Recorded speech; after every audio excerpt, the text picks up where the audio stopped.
Hai, nama aku Prilly. Aku berperan sebagai Alia di film Patah Hati yang Kupilih. Pernah merasakan patah hati karena merasa tidak dihargai, merasa apa yang aku usahakan dan aku lakukan itu tidak membuahkan hasil yang baik untuk sebuah hubungan. Jadi ya akhirnya patah hati itu yang membuat aku merasa aku harus melepaskan hubungannya gitu.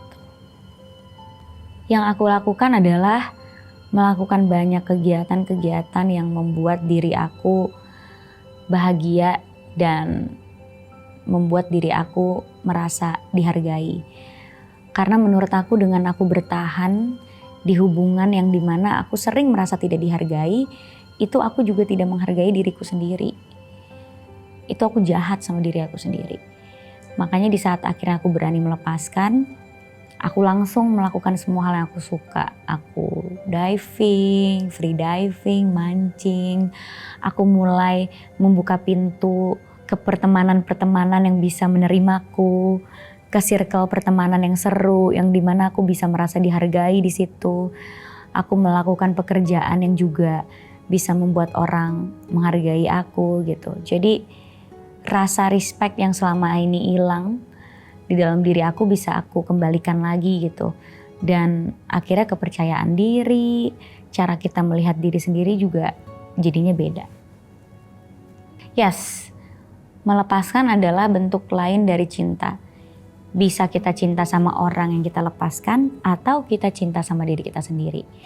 Karena aku percaya sebelum kita cinta sama orang lain, kita harus tahu dulu caranya mencintai diri kita. Kalau kita nggak pernah tahu caranya gimana mencintai diri kita, gimana kita tahu caranya mencintai orang yang tepat gitu. Jadi yes, melepaskan adalah bentuk dari cinta. Betul, patah hati adalah momen dimana kita akhirnya paham apa yang kita mau. Karena jujur kadang jadi orang dewasa itu rumit ya. Karena kita punya banyak tanggung jawab, punya banyak hal yang harus kita lakukan, kita jadinya lupa sebenarnya yang kita mau dalam hidup tuh apa, bener gak yang udah kita lakukan sekarang. Yang kita mau dalam hubungan tuh apa, bener gak yang selama ini kita jalankan gitu. Nah karena kita mengalami patah hati, itu kan ada selisih paham dan ada hal-hal yang tidak sesuai gitu, yang akhirnya membuat kita bisa mengevaluasi apa yang sebenarnya kita mau gitu di diri kita. Ya akhirnya karena mengalami itu, kita jadi lebih kenal sama diri kita sendiri. Oh, gue ternyata gak suka nih sama hal-hal yang kayak gini. Berarti gue bukan orang yang seperti ini. Gue kira dulunya gue bisa. Nah kan jadi kita tuh sebenarnya sering salah paham sama diri kita sendiri juga gitu. Contoh satunya aja ya. Aku kira aku adalah perempuan yang harus punya waktu sendiri di saat berhubungan sama orang lain. Jadi walaupun aku pacaran, aku harus punya me time. Aku harus punya space. Di saat aku pergi ya aku maunya sendiri. Di saat aku sama teman-teman aku ya aku nggak mau pasanganku ikut. Di saat aku perlu me time ya aku maunya aku me time sendiri, liburan sendiri gitu. Aku kira aku adalah orang yang seperti itu. Tapi di saat aku sekarang sama pasanganku yang sekarang, aku nggak suka me time.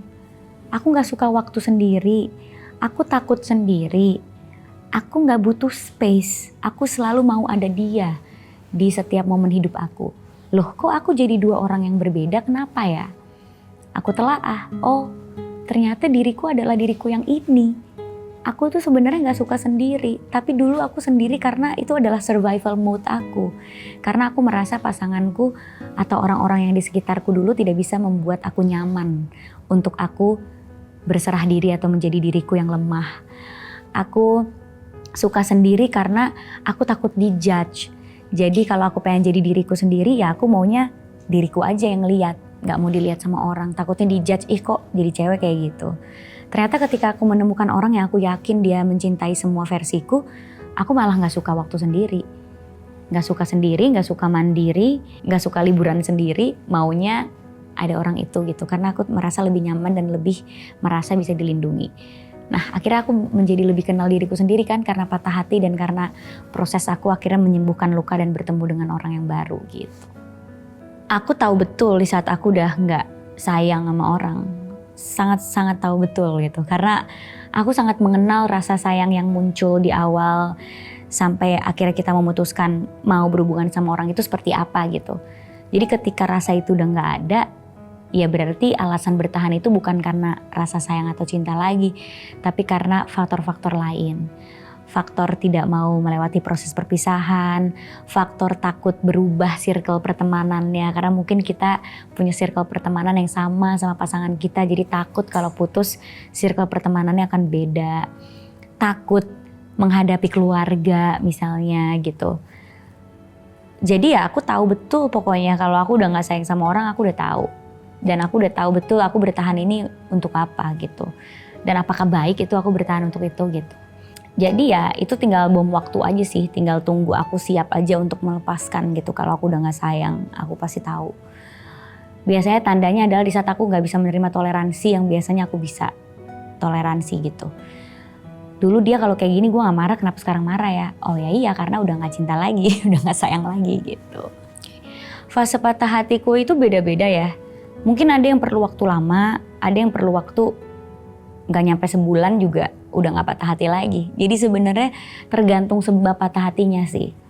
Kalau sebab patah hatinya itu karena aku tidak dihargai dan itu sudah aku rasakan udah menumpuk, dia hilang dari hidupku seminggu kemudian aku udah ngerasa gak apa-apa gitu. Karena ya selama ini aku gak dihargai kok gitu.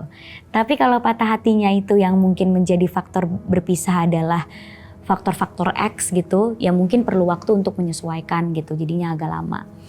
Tapi di saat aku udah bisa nyaman sama diriku sendiri, aku udah bisa nyaman sama kesendirian dan kebiasaan yang berubah, itu aku tahu udah selesai patah hatinya, aku udah siap nih untuk memulai hal yang baru lagi. Entah orang baru, entah kebiasaan-kebiasaan baru yang selama ini mungkin gak bisa dilakukan pas lagi bersama, kayak gitu.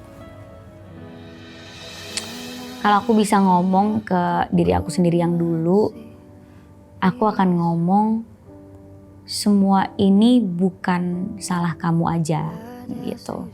Jangan terlalu keras sama diri sendiri, menyalahkan diri sendiri. Jangan dengerin orang yang pernah bilang ke kamu kalau sulit untuk mencintai orang seperti kamu. Karena di saat kamu menemukan orang yang tepat, gak ada kata sulit untuk mencintai orang. Mungkin memang gak tepat aja orangnya gitu. Mungkin di saat dia bilang sulit mencintai orang seperti kamu, yang sulit bukan kamu tapi orang yang ngomong. Jadi jangan terlalu banyak menyalahkan diri sendiri. Apa yang sudah seharusnya dilepaskan memang udah harusnya lepas. Yang bukan punya kamu ya memang harusnya diikhlaskan gitu. Karena pada akhirnya kamu akan ketemu sama orang yang bisa menerima kamu seutuhnya.